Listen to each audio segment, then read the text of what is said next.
Hey lovely viewer, welcome to your favorite cooking channel, Cooking with Abba. We're going to do something super new, super nice, super fat. So this is a special jollof recipe, pumpkin jollof.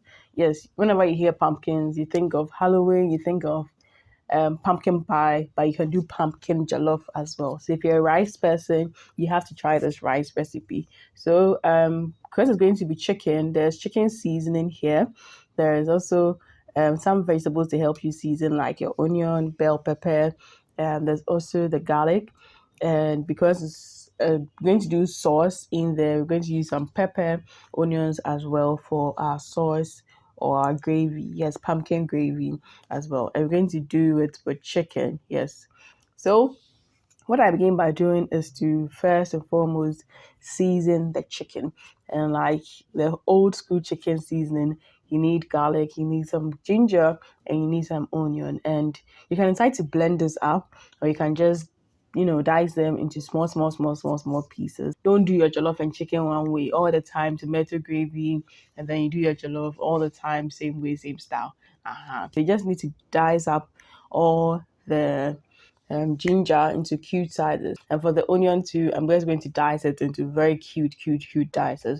You can do a little bit bigger if you want, just that because you're going to season, the smaller the better. And you can also decide to just blend it or grate it into it. So the beauty about this when we are done, you will see it. So no shaking, like don't fret crap.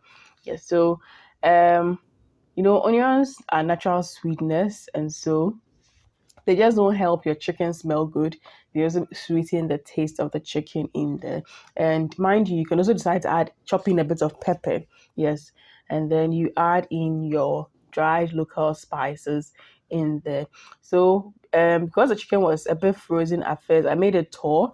Then once I was done thawing it and I chopped the vegetables, the onion, ginger, and garlic into it, I just added the spice and I just mixed it up and covered it. So the chicken's natural water would come around it because chicken always has a bit of water in there. Then I proceed to washing my pumpkin. Now your pumpkin comes actually in different shapes, different sizes. You get some which is with the skin green like this. There are some which are like gourds. There are some which are like orange colored outside. They come in different shapes, different sizes. And so you just and they all actually taste the same. That's the thing. So don't need to shake. If you can't find this at your end, whichever pumpkin type you find at your end is also going to work. Now you'd have to cut this into very small pieces for it to be able to cook properly. Pumpkins are very hard, like adding. So you need a bit of heat to cook it, or you need to soften it before you can be able to work it properly. If you blend this with your blender direct, you're going to stress it and you're going to end up using more water. Meanwhile, pumpkin itself has a lot of water in it as well as the fiber in. And the beautiful thing about pumpkin is that you can make most of the seeds, you can use the skin as well as the pulp, and it's very, very nutritional. I have other pumpkin videos on my channel. I have the pumpkin pie, I've got the pumpkin puree for babies and for your soups and all those ones to fortify as well. You must check those ones out as well. So yes, for my pumpkin, I think in the pumpkin puree, I thought how to do the puree. Yes, so sometimes you can bake it like this to be able to blend it, or you can also decide to freeze it and then take it out and do it in your pan. So if you don't have a baking set or an oven, you can just decide to check my pumpkin puree recipe and then go that way and do your puree, then use it to do your stew. Yes, so then because I was doing this together, all for the pumpkin gravy or pumpkin sauce, and then I was going to use it for the jollof as well. I decided to just spice everything up already. So this was going to go into the oven. So I cut the onions in, I added in the garlic, the ginger, everything in, because at the end of the day, I wanted to make most of my time and then make most of the heat. Yes. So you need to be able to bake this pumpkin for it to soften. So once you're done cutting and everything is going in, you can also decide to optionally sprinkle some salt in, which I didn't do here, but later dawned on me I could have just done that. That would have also maybe giving extra taste. Yes, I didn't try that. But yes, so once you're done, you have to foil this up to be able to trap the heat. If you're using a Pyrex that has a lid, then you're good to go. So I just use aluminium foil so I can be able to trap all that heat that is in there for it to bake. Now, this, because it was a big pumpkin, unfortunately, I didn't wait. So I can't tell the size here. But then, because it was big, it took some time. It took about 30 minutes or close to 40 minutes for it to really soften very well. But the fortunate thing is, by the time it was done, I was done even doing my chicken as well. So yes, you realize even though I didn't pour any water in, the chicken had generated its own water, and the vegetables around it was also helping it steam.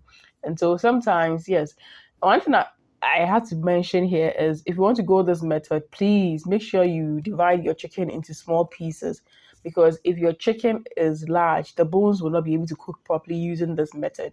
And in Ghana, most of us don't like our chickens with being bloody. Yes, you have to watch out for that. So once you're done, then you can heat up your oil, and then you can fry your chicken as well. Yes. So like I said, you have to make sure that you break or cut a chicken into smaller pieces and have a pan that is broad enough so that every part of the chicken will be able to cook properly, so that you don't get bloody boned chickens. Yes. And then you fry till it's golden brown over low constant heat. So once the chicken was done, that was like about 30 minutes into the cooking. Then I checked on the pumpkins, and yes, that's how they were looking. There's heat in, like proper heat, and you can realize that when I press on it now, it's softer. Yes. So if you have a food processor, it makes it easy. All you need to do is to put this in, blend it, and then it is pureed. But if you're not having a food processor at your end, or it's not accessible to you, you can just make use of your blender. The only thing is, if you're going to use a blender, you may have to introduce water, because pumpkin is naturally very, very thick. And so I did the blend with the sauce around the chicken sauce in there. And then I added in extra water to be able to blend. And because it was quite an amount, I had to blend in batches.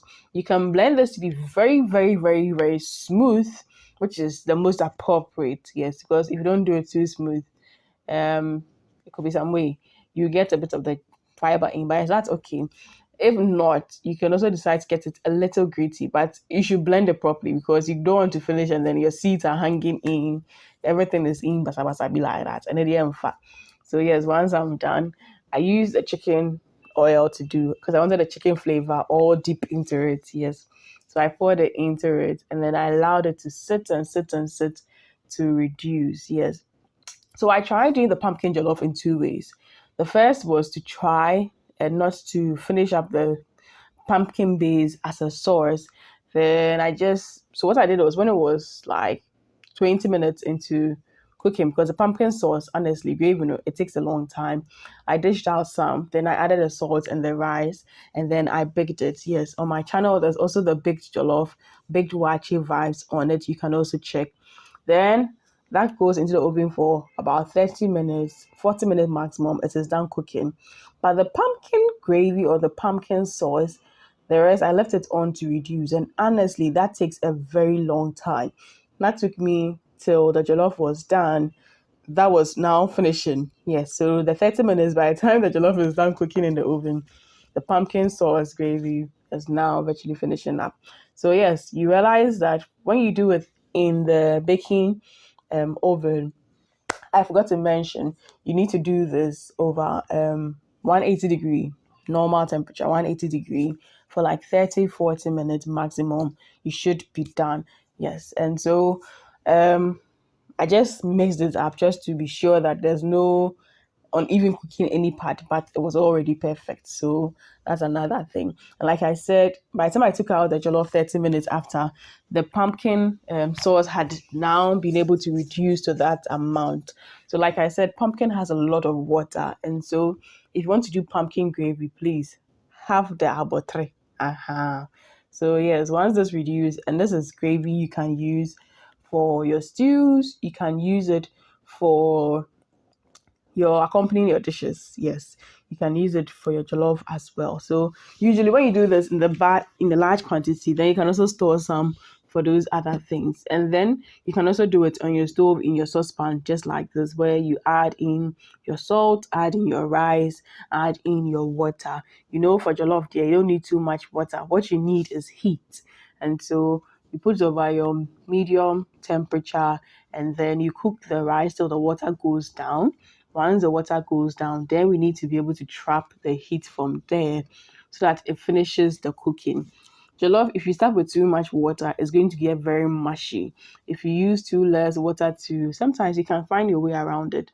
What matters is to trap the heat. So I do this with a white face towel. You can use a napkin, you can use a cloth, but don't use rubber. Don't use rubber. Then you transfer it to a very low heat, and you can do this for like 10-15 minutes, and that should be done. So technically, for my jollof on fire, usually I use 30 to 40 minutes to cook it. Yes, so you do about how do you call it, 15 minutes on the medium heat, and then the rest of the 15 minutes do it on very low heat. By then you get that perfect result in there. So yes, the stress is in making the pumpkin sauce or the pumpkin gravy or the pumpkin stew. But once you have the stew, sweetheart, you are done. It becomes easy for whatever you'd want to use it for. And I realized one thing as well. Yes, that the one that was done from the sauce had more taste than the big one. And fancy girl, me know me a bit. So I also added in some plantain whilst it was baking as well at the latter part in there. So yes, that's the pumpkin jollof. That's how it looks. And then whether it's baked, whether it is on the stove, you're going to virtually get the same kind of color. The only thing is that the one from the stove in the saucepan, which I used the pumpkin gravy to do, or the pumpkin sauce, it was more tasty. It was thicker in or heavier in flavor, yes, than the one that I didn't allow it to finish cooking. So I think one thing you'd want to notice if you want to really do this, do the pumpkin sauce or pumpkin stew, and then continue to do the jollof from that end. Yes, and you can do your pumpkin gravy and store as much as possible. When tomatoes go, prices hike up, this is the best way to go as well. So yes, I hope you did learn something new. I hope you did enjoy this video, and do well to subscribe, like, and share. Till I see you in the next food video. Be joyous, be merry. Lots of love for my team and I. Mwah.